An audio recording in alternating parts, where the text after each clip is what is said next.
திருச்சிற்றம்பலம். திருமாணிக்கவாசகர் சுவாமிகள் அருளிய திருவாசகத்தின் திருச்சதகம் 49 50வது பாடல் வரை.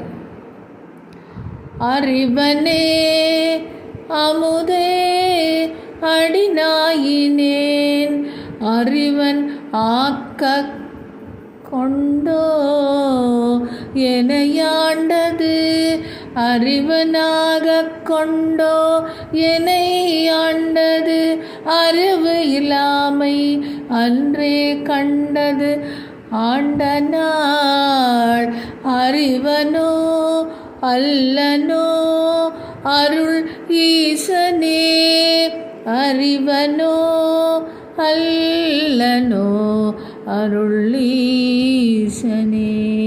திருச்சிற்றம்பலம்.